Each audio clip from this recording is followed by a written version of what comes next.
We hope you enjoy this episode of the Modern Divorce Podcast. But first, an important message for our listeners.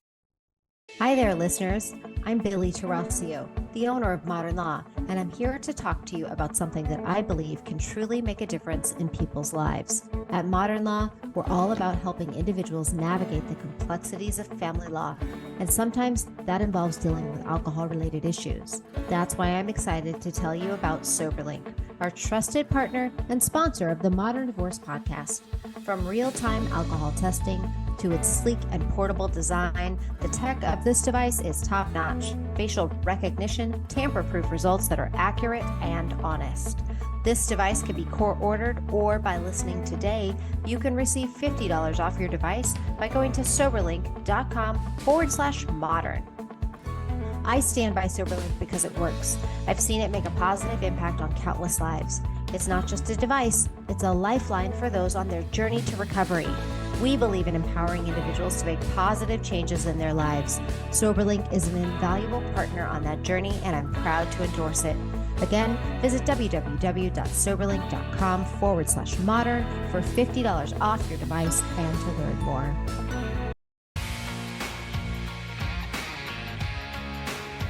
Hello and welcome to another episode of the Modern Divorce Podcast. I'm your host, Billie Tarascio. Excited to be joined today by a very interesting guest. It's Dr. Karey O'Hara. She is a professor, a psychologist, and a researcher passionate about understanding how to help children adjust after stressful times in their lives, i.e. divorce. She conducts research on risk and protective factors that predict how children adjust after stressful events, like divorces or parental death. So she also works to design interventions that are informed by science, easy to use, and effective in promoting children's mental health and well-being. Dr. O'Hara, welcome to the show. Hello. Thank you so much. I'm so excited to be here with you today. So I'm so excited to have you here today. That is a lot. And, I'm a divorced mom, and almost anybody who's a divorced parent wants to know how to protect their children. Before we get into the protective factors and what we can be doing to protect our children and help them, how did you get into this field? That's a good question. So I've really been in this field since I started as an undergraduate. I just, got in touch with a professor who was doing this work. She was actually studying intimate partner violence in the context of divorce and separation. So she was really focused on the adults in the situation. And as an undergraduate research assistant, I found myself in the basement of the courthouse in Tucson, and was looking through files, collecting data for my professor's research project. And I just found myself just honestly, the thing that I remember so clearly is just sitting there reading through these documents and thinking, what's it like to be the kid in this situation? I mean, we're seeing sort of the filings go back and forth between mom and dad, but the children are talked about a lot in the court files, from my vantage point at the time, but their voice wasn't really there. So I had to just think about, like, what is this like for them? And I remember one particular case that the youngest child in the family, the court case had been going on almost their entire life, which was about, I think that kid was about 10 years old, and the court case had been going on for about 9 years. And so I thought, wow, what an interesting experience to grow up your entire life in the family court, essentially. Wow. Okay. Yeah.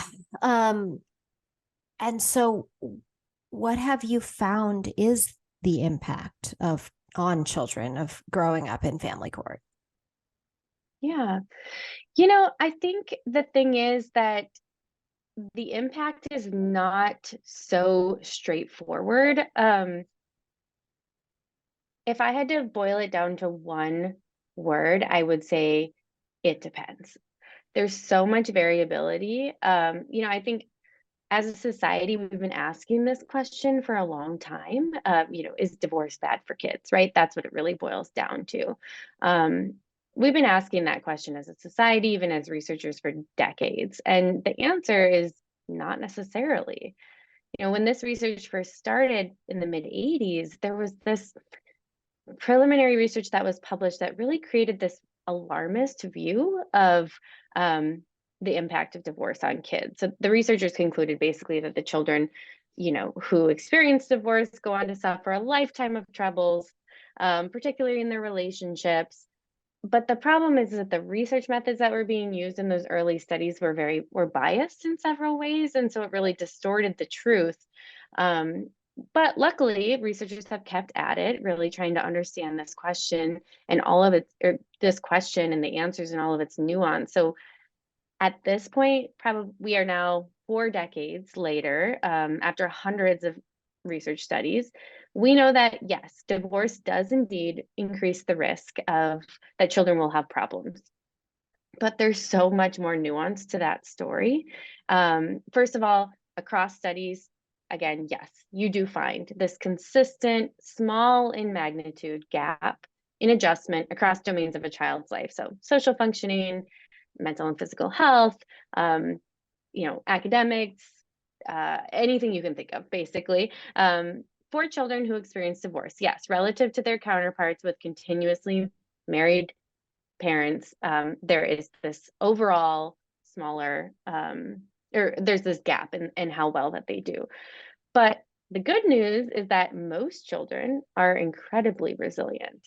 It's one of my favorite things about doing this work is getting to witness the resilience of children and families going through tough situations.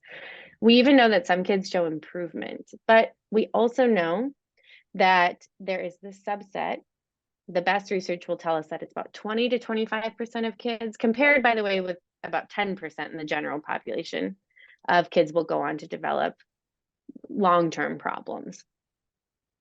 So the reason that I do this work is because although that risk posed by divorce, I would say, is small in magnitude, it's considerable from a public health perspective, right? Because it's so common. There's so many people that go through this. Okay, and I want to So make sure I understood you. So yeah, did I hear you correctly that 25% of children of divorce go on to have significant long-term problems? 20 to 25% is the best estimates, yes. Okay. Compared to about 10% of kids in the general population. Okay, and how do we define, significant long-term problems? What is that? It's a great question. The answer is that it's all over the place. It depends on what the researchers measured.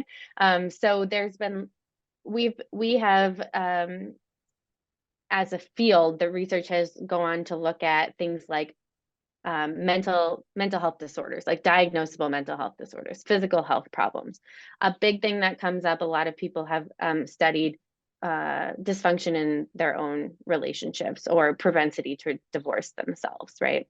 I would say, and a large piece of the literature, well, I don't know if it's a large piece, but an important piece of the literature was one researcher coined it painful feelings about divorce. So it was sort of this like, it doesn't rise to the level of dysfunction per se. There's not a diagnosable mental health or physical health disorder, but it sticks with them, right? It impacts their life, impacts the decisions they make, it impacts their relationships. So I think that that's a really hard question to answer.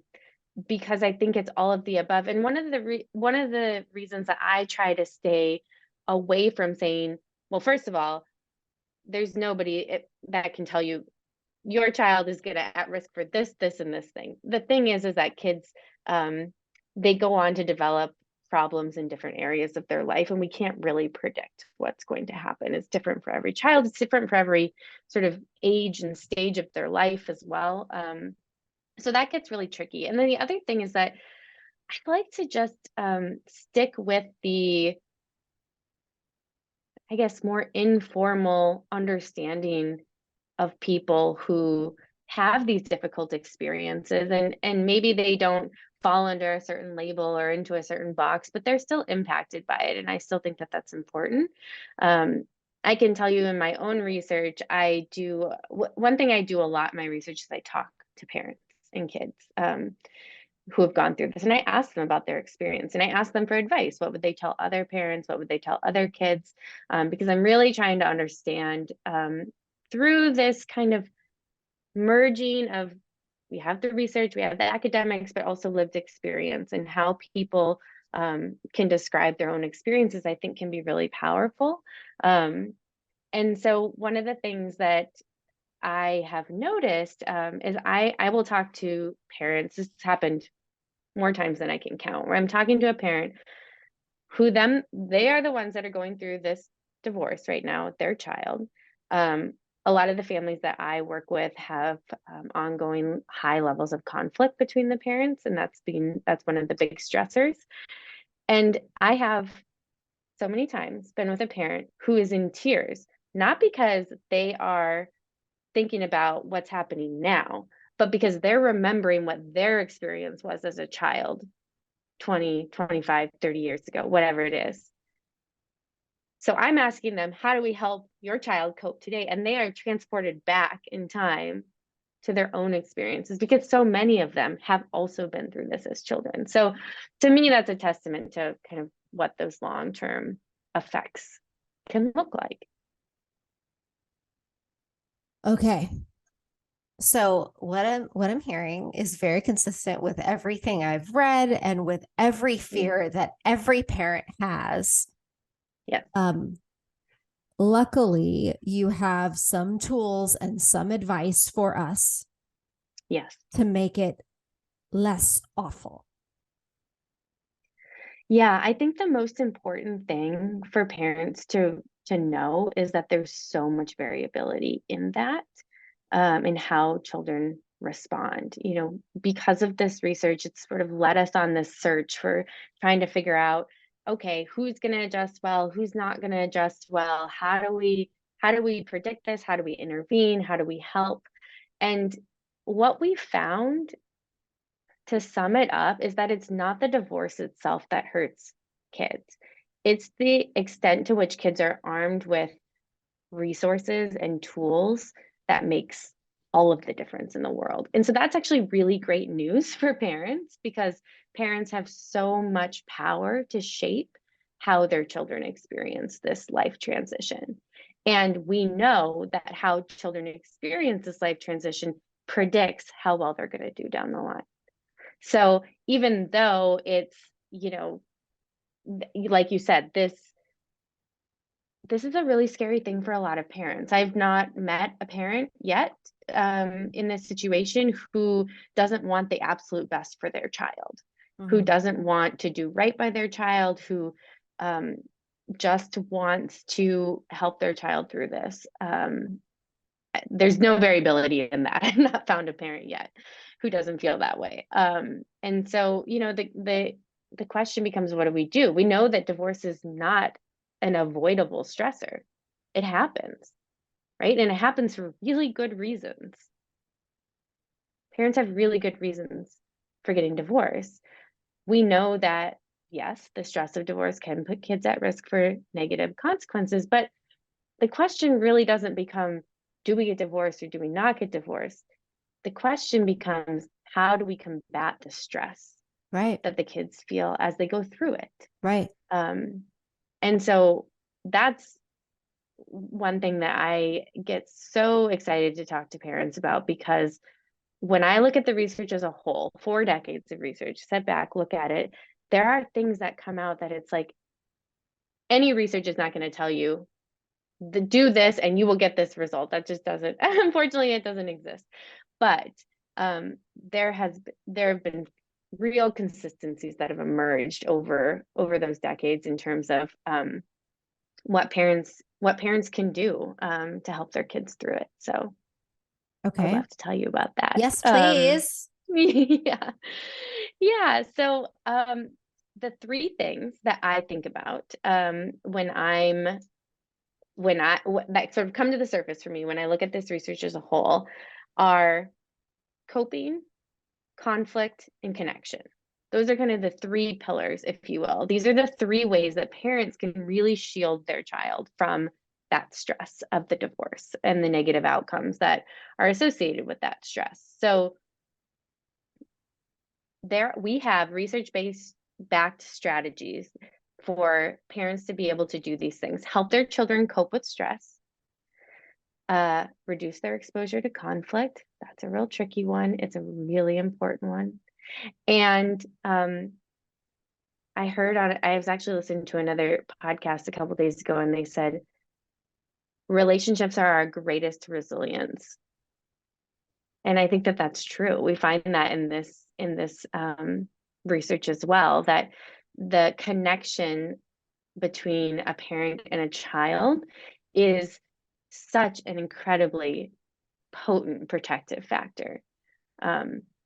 So those are the three things that parents can learn to do that can make really all the difference. And it seems simple. It's not easy to implement these things. I'm happy to share resources for parents who want to learn more about how to do that. But it is really that simple,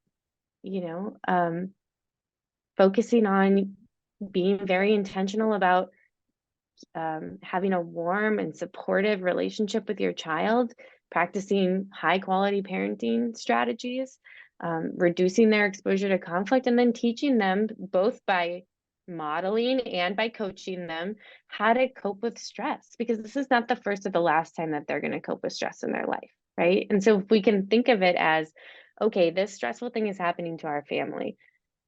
Maybe we wish it wasn't, but it is. And so how can we use this as an opportunity to teach kids how to deal with stress in their life?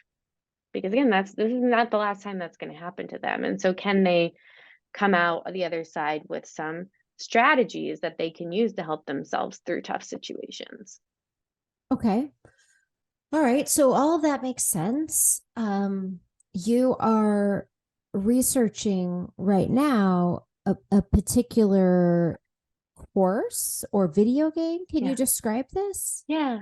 Yeah, absolutely. So right now, I have a current project going on. It's called Project Brain Team, and Project Brain Team is a research study. Basically, we're trying to get at one of those pillars, which is coping. We're trying to figure out, um, people talk a lot about coping strategies, and we know a lot about coping strategies as in the larger literature in child psychology and things like that. We have this whole kind of toolkit of coping strategies that we know help people deal with stress. But the thing that we don't know is what exactly is helpful for kids in this particular situation who are navigating the stresses of divorce and separation, particularly when there's conflict between parents. We know from lots and lots of research that children will tell you that the number one stressor is conflict between their parents, hands down. And so we know that that's a big stressor. And so what we want to understand through Project Brain Team is which coping strategies are really the ones that help kids deal with the stress when they're exposed to conflict. Because, I mean, look, we know that conflict happens. People are getting divorced after all, right? We know conflict happens. We know it's very stressful for kids. So again, how do we arm them with some of those strategies that can protect them when they're dealing with the stress that comes with witnessing the conflict that happens in so many families, because a lot of important decisions have to be made and parents are not on the same page for lots of good reasons, and so it happens. We know that that's part of this. The extent to which we can reduce children's exposure to that is great, but we also know that we're not going to get it to zero. That's just not realistic. And what can we do to help kids as well? So in my work, we kind of work from both ends. We help parents reduce their conflict, but we also help kids cope with the conflict. So Project Brain Team is a research study where we're trying to test different strategies to see which ones work best to help kids. And the way that we're testing those is that we have created a series of games.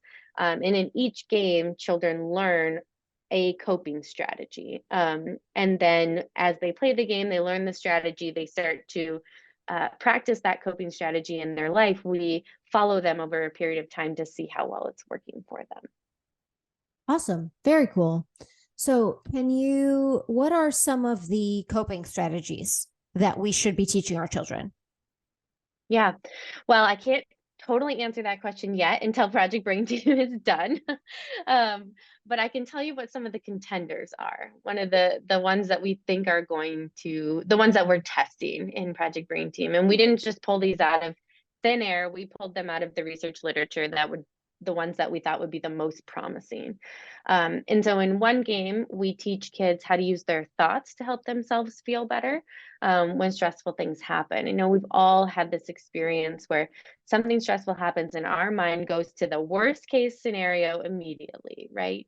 And we also know that one isn't always true and two isn't helpful. And so we teach kids how their thoughts and their feelings are related to each other and how they can sort of watch their thoughts and make choices about which thoughts they really want to buy into. So that's one.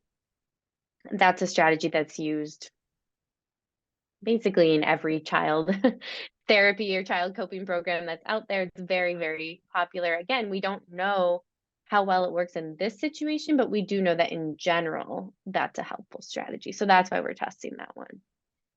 The second one is distraction coping. Again, not going to be a surprise to anybody. One of the things that has come up a lot in this literature is that oftentimes when kids are, particularly when they're facing conflict, they tend to run away and hide, go to their room, listen to music. And unfortunately, in the research, that's been coded as something like avoidance, when really it might just be distraction coping. And maybe that's helpful, right? Maybe it's not such a bad thing to go hide in your room if you can reduce your exposure to the conflict and kind of help yourself stay calm. Because if you don't go to your room, then you're going to get really, activated and stressed. And that has not been well differentiated in the literature. And so that's one thing that we really want to look at very carefully to see how kids are using distraction coping and in what situations it can be really helpful for them. Now, we know that if you distract yourself from stress forever, that doesn't always go well. But it's like I said at the beginning, it's much more nuanced than, maybe looks at first glance. And so we really that's why we're doing this study, to really kind of dig down deep and figure out, okay, does this work? And if it does, how does it work? In what situations? Because we want to be able to give kids good advice, not just this blanket, try this, see if that works. Right. We want to really understand what helps. And then the last one is, again, not going to be a surprise, but it's relaxation training. So we teach kids how, when they get really stressed and their bodies get tight and activated, how they can help themselves relax and reduce those stress hormones and reduce that kind of stress overload feeling. So those are the three strategies that we are testing in Project Brain Team. And we are really excited to find out which ones, maybe all of them, maybe one, maybe two, we don't know, which ones are going to be the most impactful for kids so that we can give the best advice we can. Are you still recruiting for the study? Yes, we are. Yeah, we are recruiting children ages 9 to 12 and their parent, one parent at least. And we anticipate recruiting probably through the end of 2024. So if parents are listening and they want to get involved, we can certainly get their information out. The thing to know about Project Brain Team is that any family who approaches us, whether or not they're eligible for the study, whether or not they decide to participate in the study, they still get access to the games. We just send the links to everybody because we don't want to keep them from anybody. Like I said, it's sort of based on the best available research that these are what we think is going to be the most helpful. We don't know how helpful they are, or particularly if they're helpful in this situation, but it is the best guess in terms of what could be helpful for these kids. And so we don't want to keep them away from anyone. So we do see it as a resource too. If parents reach out, we tell them about the study, and some parents decide they don't want to participate, but they still get the games. Okay. And if somebody wanted to participate, what would they need to do? Like, what is expected of them?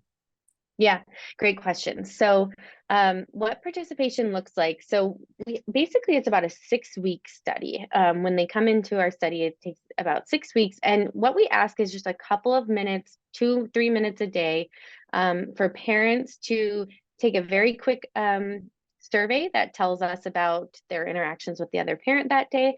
And then children do a very brief, we call it like a daily check-in, where they just do a very brief survey where they tell us about the things that happened that were stressful that day and the things that they did to help themselves feel better.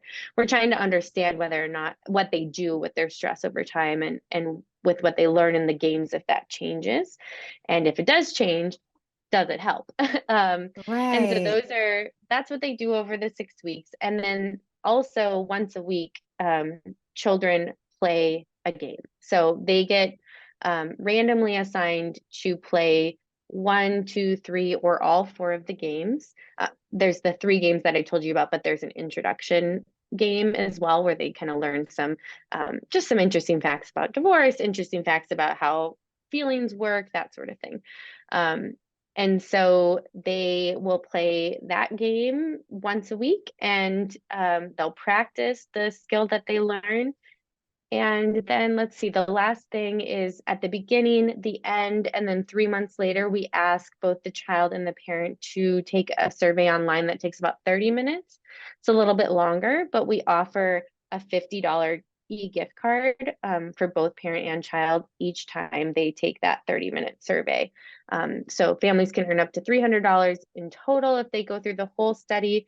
And then also children along the way, they earn points when they do those daily check-ins and they play the games. And then they get to redeem those points for fun games and prizes along the way as well. Very cool. Very cool. So, Yeah. one question I know that people are going to ask is, well, what if the kids aren't with me every day? I share my Yes. parenting time, then what? Yes, absolutely. So we work with every family, no matter what the situation is. We do have to, in order for the parent to participate, they do have to spend at least 40% of time with their children in order for them to kind of, because we asked the parents' perspective on how the child is doing as well. So we had to set a kind of a cutoff. So we do ask, you have to have enough time with your child, which we've set at 40%. And as long as you have that much time, it doesn't, with your child, it doesn't matter what the parenting time schedule is like. We've had families who will say, one parent wants the child to do it, the other parent does not want the child to participate when they're at their house. And so we just we don't call them, we don't text them during that time. They give us their schedule and we just try to be as respectful of that as possible. But we don't exclude anybody for that reason. Very cool. Very, very cool. Okay, so this has been fascinating. We've got a few more minutes, so I'd love to take us back and I'd love to know, you have this insight from talking to children, and you probably get a very different perspective than parents do. Can you Yeah. share with parents what are children telling you? Yeah. Um, Fortunately or unfortunately, it's a really easy one. Kids tell me how scary and stressful it is when they hear their parents fight, when they get put in the middle of the fights, when they're being asked to um, tell mom this, tell dad this, be sort of the in-betweens, when they're asked lots of questions. I see a lot of parents who they have the best of intentions. When their child gets home, they want to know what happened at the other parent's house and what their day was like or their week was like, and they ask questions, but from the child's perspective, sometimes it feels a bit like an interrogation and they're worried. There's just so much going on in those little brains about, like, well, if I say I had fun, is that going to make mom sad? Or if I tell her about this thing that was, a little bit frustrating for me, is that going to cause a fight? And so it's just this like balancing act that kids have to do to, and so that's why I don't, a lot of kids will say, I just don't say anything because I don't know what to say because I don't want to make things worse. I think parents don't always realize how much children worry about them. We're, as parents, we worry about our kids. That's like second nature. We know that. I only became a parent a year and a half ago, and I've learned in that period of time that's all you do, it seems like, as a parent, is worry about your children. Um, but they worry about us too. And I think that parents don't often realize how much is going on in those little brains that are trying to grow and trying to learn about the world. But it just really does take a lot of energy for them to figure out what to say, who to say it to. They just, kids, generally speaking, they want to feel safe and secure, and they want to be able to love both parents. And it sounds simple, but I know it's really difficult to do in these situations. Okay. Any practical tips for what parents can and should be doing differently? So what I heard you say is, don't interrogate your children, even with the best of intentions. Yeah. Yeah. What else? Oh, there's so many practical tips I'd love to share. I've written a few little lists that I'd love to share with you if you could make them available. But some of the things that come to the top of my mind are, okay, so if we're thinking about the connection piece, one of the things that I hear a lot from parents is like, well, we definitely spend time together. We spend time together all the time. I'm with my kids all the time. But one thing that I have found working with parents or families who are going through separation and divorce in particular is there's something so special and powerful about what we call family fun time, which is just 1 hour once a week, you and your kids, only the people who live in your house, no phones, no screens, like just being together with that quality time. Um, that can be truly transformative for kids. We've done research studies where parents have been taught that skill, and then we ask kids 15 years later, and that's what they remember about the time of their parents' divorce is their weekly family fun time. And it might seem like, oh, well, what does once a week do? 1 hour once a week, that's so small with regard to how much time we have, but it makes such a difference. The key, though, is that it has to be scheduled and it has to be predictable. You have to put it on the calendar and you have to keep it like the most important meeting you have that week, because it is. And when kids can count on that, when they know I'm going to get your attention, I know kids, they can see we've all got a million things going on. It's hard to have real quality time. Maybe you sneak in a few moments here or there, but if they have something that they can count on every single week, they know it's going to happen, then they don't have to wonder about that, and they get to count on that every single week. Awesome. That's awesome. Now, does that need to be kind of child-led time, or can that be a family game night? Family game night's great. The only the rules, so to speak, that we usually talk about are no electronics. So you actually have to talk to each other. So that means like not going to a movie. Even though movies are great, movies are fun, like definitely do that, but that's not family fun time. As it is defined from our perspective. It doesn't have to cost money. Game night, going for a walk, going for a hike, all those sorts of things, like and just having, it's really just, like I said, a time that they can count on. They know it's coming. Doesn't matter how busy the week gets, they know they get your full undivided attention for 1 hour, and that's priceless to them. Okay, so let's talk about the difference between like teens and younger kids. Any Yes. specific tips there? Yeah. Yeah.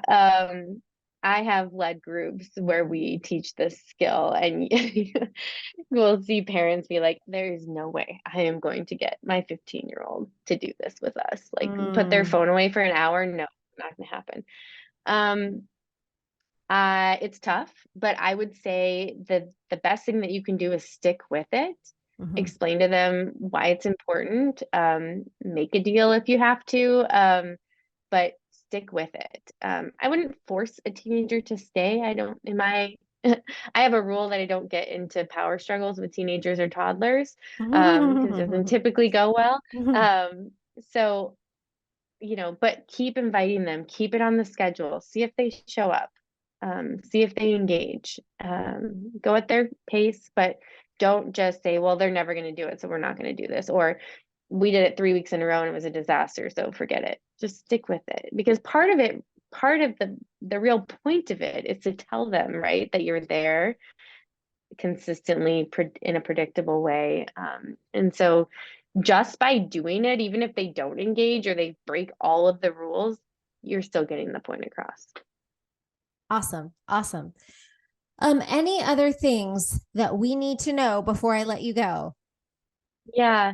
I would just say one more thing. I know, especially around this time of year, it's a lot of stress around the holidays and things. And I just want to bring parents awareness. I think one of the things I see parents do is they want the holidays to be so special and perfect for their children, especially parents who have recently gone through a separation or divorce. A lot of parents feel guilty and they feel like they want to make up for it by having this perfect, family time. Um, Sometimes that involves more conflict with the other parent. And I just want to encourage parents to think about, if you have to, if getting to sort of what you envision as the perfect situation involves more conflict with your child's other parent, maybe focus on that, and that will be a much better gift to them than any perfect holiday party that you could plan. If you can give your children the gift of being able to love both parents, and by the way, that doesn't necessarily mean that they, sometimes there are safety reasons involved that kids don't have access to the other parent, but they still can be free from hearing negative things about their parents, from um, feeling like part of them is bad. And so there are ways to allow your child to love their other parent, even if they can't see them, spend time with them, those sorts of things. So just thinking really carefully about what gift you want to give your child in terms of their peace of mind, their emotional safety, and really thinking about that conflict. Remember that when we do research over decades, the number one thing kids always say is that it's the conflict that's the most stressful. Yeah, I mean, it really makes you stop and think, like, is this battle worth it? Yes. Like, is the sports battle worth it? Is the friend battle worth it? Is the sleepover battle worth it? Like, Yeah. at what point, is conflict worth it? Is the school Right. choice issue? Is the religion issue? When? And I have no idea what that answer is. Do you have any idea? It's hard. It really is hard. One thing though that I think one thing that we've gotten a little bit, I don't want to say wrong, but I wonder if we're not on the right track with, is it's not really about the conflict per se. It's about the destructive conflict, right? There are ways to disagree in a way that is constructive, that leads to problem solving, that leads to resolution, that doesn't lead. And one of the things that we actually pull from there's a very large literature on marital conflict, children who are exposed to conflict between parents who are married. And what we find in that literature is that constructive conflict, like when people engage in disagreements, but calmly, with an eye towards problem solving, those sorts of things, kids actually benefit from that. It's not just like it doesn't hurt them, it actually helps them. And so I think by telling parents don't have conflict, in some ways it puts them in a bind that almost feels impossible, because these are important issues that they disagree about, and that's perfectly reasonable. It makes perfect sense, right? Especially when we remember that parents, again, every parent I've ever met has always wanted to do the best thing for their child. And so sometimes those battles are worth it because it's an important thing. But so if that's the case, can we change the battle? can we figure out a way to do conflict in a way that doesn't hurt the kids? And that's actually what I'm working on right now. I have a new grant that I just started a few months ago, and we're trying to develop some material for parents to see if we can help them not, yes, reduce the conflict for sure, but we're not going to get to zero. I mean, is there any relationship in the world that has zero conflict, especially parenting with someone? I don't know why we would expect divorced parents to not have any conflict when we certainly don't expect married parents to have no conflict over parenting. That doesn't make sense. And so, stay tuned for that. I'm working on some new research on trying to figure out how do we help parents just have those important disagreements and validate, like, yes, this is an important thing to stand up for, but how can you do it in a way that also protects your child's emotional safety? That's the tricky part. Yes, it is. Thank you Yeah. so much for coming on the show. We're going to make sure that everybody has access to what did you call it? Project Brain Team. Yes. Project Brain Team. We're going to make sure everybody has access to Project Brain Team. Thank you for the work that you do. Thank you for being an excellent guest, and your perspectives. I really enjoyed it. Thank you. And thank you for the work that you're doing as well. It's all important. We're all in this together. Thank you, and have a great day. One consistent theme you'll hear from me, Billie Tarascio, is that we do not believe in a one-size-fits-all solution.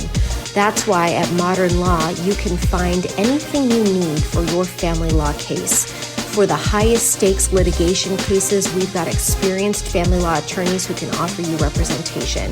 We also have embraced newly licensed legal paraprofessionals who can offer you legal representation for less. And if you just need your documents prepared, we can offer certified legal document preparers as well. If that's not for you and instead you are representing yourself, congratulations. You are like one of the 70% of people out there doing it on your own. And our newest offering, Win Without Law School, can help. For more information about Win Without Law School, go to winwithoutlawschool.com. To get representation options, go to mymodernlaw.com.